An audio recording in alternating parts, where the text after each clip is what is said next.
Good morning, students of class 9th.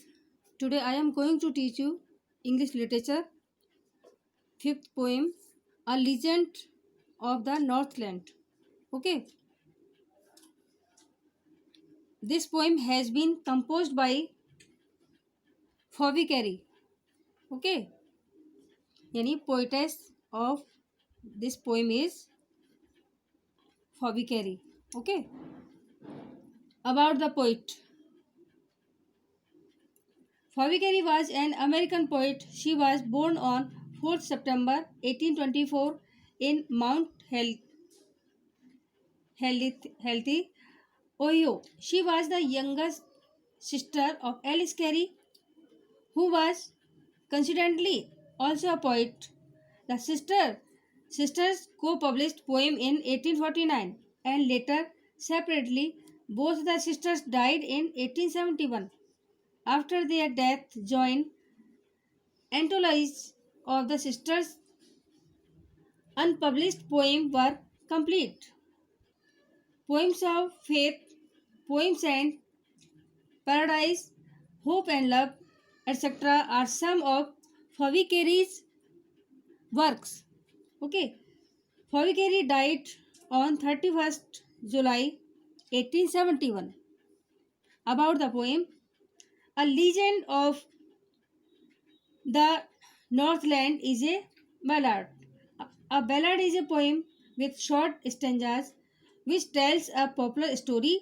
In this poem, there is a selfish woman who does not want to give even a little food to a faint and hungry saint, who in anger curses her to become a woodpecker. Does she turn into one, or what happens to her? Let's read. Okay. The poem narrates the legend of an old lady who angered Saint Peter because of her greed. Okay यानी ये जो कविता है, poem है, इसमें कवयित्री कहती हैं कि इस कवित्री का जो केंद्र विचार है, जो मेन विचार है, वह यह है कि मनुष्य को स्वार्थी नहीं होना चाहिए, ज़रूरतमंद को हमेशा मदद करनी चाहिए। स्वार्थी के जीवन में संतुष्टि का अभाव होता है। ओके, और नॉर्थलैंड एक ठंडा प्रदेश है जो कि बर्फ से ढका रहता है और नॉर्थ पोल के निकट होने के कारण यह प्रदेश अत्यधिक ठंडा रहता है। सूर्य की रोशनी भी वहाँ कम दिखाई देती है। कवयित्री के अनुसार यहाँ शुष्क समय कम रहता है और शरद ऋतु में रातें लंबी होती हैं। लोग पूरी रात सोकर गुजारने से असमर्थ हैं। ठीक है, यानी कम सो पाते हैं। लेकिन इस कविता की प्रामाणिकता के संबंध में कवयित्री आश्वस्त नहीं है, लेकिन फिर भी वे इस कहानी को सुनाने के लिए लालायित हैं। एक बार संत पीटर भ्रमण और लोगों के लिए धर्मोपदेश के अपने साधारण दौरे पर थे। ओके, उन्हें भूख लगी थी। उन्होंने एक पुरानी कुटिया देखी जहां एक बूढ़ी औरत केक तैयार कर रही थी। संत पीटर उसके पास पधारे और खाने के लिए कुछ केक मांगा। उस बूढ़ी औरत ने संत पीटर के लिए छोटा केक बनाने का प्रयास किया। ओके, प्रयास किया। जब केक तैयार हो गया तो उसने देखा कि यह इतना बड़ा था कि इसे मुफ्त में नहीं दिया जा सकता था। ठीक है, मुफ्त में नहीं दे सकती थी। अतः उसने और छोटा केक बनाने का फैसला किया। यह कार्य तब तक चलता रहा जब तक कि उसने संत पीटर के लिए पापड़ जैसा केक तैयार नहीं कर लिया। ओके, संत पीटर को यह केक देने के बजाय उसने केक को अपने पास ही रख लिया, क्योंकि वह इतना अधिक लालची थी कि किसी को और एक और खाना भी नहीं देना चाहती थी। इसके लालच को देखकर संत पीटर को गुस्सा आ गया। वे बोले कि वह बूढ़ी औरत इतनी अधिक स्वार्थी है, वह मनुष्य के रूप में नहीं रह सकती। उन्होंने उस औरत को पक्षी बन जाने का श्राप दिया और जंगल में अल्प भोजन की तलाश में जीवन व्यतीत करने के लिए छोड़ दिया। वह कठोर जंगल में अपने चोंच से भोजन खोद कर निकालने के लिए छोड़ दी गई। ओके, संत पीटर से शापित होने के बाद वह बूढ़ी औरत चिमनी के रास्ते बाहर निकल गई और कटफोड़वा में रूपांतरित हो गई। उसका शरीर कोयला जैसा काला था क्योंकि वह चिमनी के रास्ते बाहर निकली थी। उसकी लाल टोपी कट फोड़वा के लाल पंख में रूपांतरित हो गई। उसके बाद लोग उसे जंगल में देखते हैं जहां वह भोजन की तलाश में कठोर लकड़ी को अपनी चोंच से खोद खोद कर जीवित रहती है। Okay, come to the point students. Away in the northland where the hours of the day are few and the nights are so long in winter that they cannot sleep them through. Okay, यानी जो कवियत्री हैं वो बताती हैं कि दूर दूर नॉर्थलैंड में जहाँ दिन के घंटे बहुत कम होते हैं और रातें सर्दियों में इतनी लंबी होती हैं कि पूरी रात में सोया नहीं जा सकता। Okay, next stanza. Where they harness the swift reindeer to the sledges when it snows. Okay, and the children look like bear's cub in their funny furry clothes. Okay, यानी पोएट्री कहती हैं, कवियत्री कहती हैं कि वहाँ जहाँ बर्फ गिरती है तो वे लोग तेज दौड़ने वाले रेंडियरों को स्लेज बिना पहियों वाली गाड़ी में जोत देते हैं और अपने विचित्र रोएदार वस्त्रों में बच्चे भालू के बच्चों जैसे लगते हैं। ओके, यानी वहाँ ठंड इतनी है कि वो जो है रोएदार वस्त्र पहनते हैं। Okay, where they harness the swift reindeer to the sledges when it snows and the children look like bears cub in their funny furry clothes. Next stanza. They tell them a curious story. I don't believe it is true, and yet you may learn a lesson if I tell the tale to you. Okay, यानी एक विचित्र किस्सा कहा जाता है कि मुझे इसके सच होने पर विश्वास नहीं है, तो भी यदि मैं आपको सुनाऊं तो आप इससे एक शिक्षा जरूर ग्रहण कर सकते हैं। Okay, once when the good Saint Peter lived in the world below and walked about it preaching just as he did, you know. Okay, यानी वो कहते हैं कि एक बार जब भले संत पीटर नीचे संसार में रहा करते थे और इसमें उपदेश देते भ्रमण करते थे, आपको पता है वैसे ही जैसे वे किया करते थे। Okay, he came to the door of a cottage and travelling round the earth where a little woman was making cakes and baking them on the hearth. Okay, यानी पृथ्वी पर भ्रमण करते हुए वे कुटिया के द्वार पर आए जहाँ एक छोटे कद की स्त्री केक बना रही थी और उन्हें अंगीठी भट्टी में सेक रही थी। Okay, next stanza.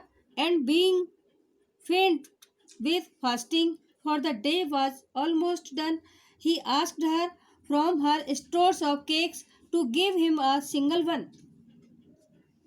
और उपवास के दौरान कमजोर होने के कारण क्योंकि दिन लगभग समाप्त हो चला था, उन्होंने संत ने अपने और केकों रोटियों के भंडार से एक रोटी देने को कहा। उनको भूख लगी थी इसलिए। ओके, प्लीज टर्न ओवर, कृपया पन्ना पलटिए। So she made a very little cake but as it baking lay she looked at it and thought it seemed too large to give away. Okay, यानी इसलिए उसने एक बहुत छोटा सा केक बनाया, लेकिन जब यह सीख रहा था तो इसने इसे देखा और सोचा कि देने के हिसाब से तो ये बहुत बड़ा है। ओके, यानी बनाया था छोटा लेकिन वो बड़ा हो गया। ठीक है, therefore she needed another and still a smaller one, but it looked when she turned it over as large as the first had done. Okay, इसलिए उसने दूसरा गूथा और पहले से भी अधिक छोटा, लेकिन जब उसने इसे पलटा तो यह उतना ही बड़ा दिखाई देता था जितना कि पहला बना था। Okay, next stanza. Then she took a tiny scrap of dough and rolled it flat and baked it thin as a wafer, but she couldn't part with that. तब उसने आटे का एक नन्हा सा टुकड़ा लिया और इसे बेल बेल कर चपटा कर दिया, इसे बिस्किट जैसा पतला सेक दिया, लेकिन वह इसे अपने से अलग नहीं कर सकती थी, ना ही वो दे सकती थी. For she said, my cakes that seem too small when I eat of them myself are yet too large to give away. So she put them on the shelf. Okay, क्योंकि उसने कहा कि मेरे केक यानी जो cake बनाया है मैंने, जो मेरा जो केक है, जब मैं उन्हें स्वयं खाती हूँ तभी इतने छोटे लगते हैं, पर अब इतने बड़े लगते हैं कि मैं उन्हें दे नहीं सकती, इसलिए उसने उन्हें टाण पर रख दिया ऊपर. Okay. Then good Saint Peter grew angry, for he was hungry and faint, and surely such a woman was enough to provoke a saint. Okay, यानी तब भले संत पीटर नाराज हो गए क्योंकि वे भूखे थे, उन्हें भूख लगी थी और कमजोर हो रहे थे, और निश्चित रूप से ऐसी स्त्री एक संत को भड़काने के लिए पर्याप्त थी. And he said, you are far too selfish. And he said, you are far too selfish to dwell in a human form, to have both food and shelter and fire to keep you warm. Okay, यानी उन्होंने कहा तू इतनी अधिक स्वार्थी है, तू मानव रूप में रहने योग्य नहीं है, तुझे दोनों भोजन व शरण मिले और गर्म रहने के लिए अग्नि मिले. Okay. Next stanza. Now you shall build as the birds do, and shall get your scanty food by boring and boring and boring all day in the hard dry wood. अब तू पक्षियों की तरह घर बनाएगी और सारा दिन सख्त सूखी लकड़ी में छिद्र करके और बहुत सारे छेद करके थोड़ा सा भोजन बना पाएगी. Okay. Next stanza. Then up she went through the chimney, never speaking a word, and out the top flew a woodpecker, for she was changed to a bird. Okay, यानी तब वह एक भी शब्द ना बोलते हुए चिमनी से होकर ऊपर चली गई और चिमनी के ऊपर से एक कटफोड़वा पक्षी उड़ा क्योंकि वह पक्षी बन गई थी. Next stanza. She had a scarlet cap, okay, on her head, and that was left the same, but all the rest of her clothes were burnt black as coal in the flame. उसके सिर पर तेज लाल रंग की टोपी थी, वह वैसी की वैसी ही बनी रही, लेकिन उसके शेष सभी वस्त्र जलकर काले हो गए थे जैसा कि ज्वाला में कोयला. And every country schoolboy has seen her in the wood where she lives in the trees till this very day, boring and boring for food.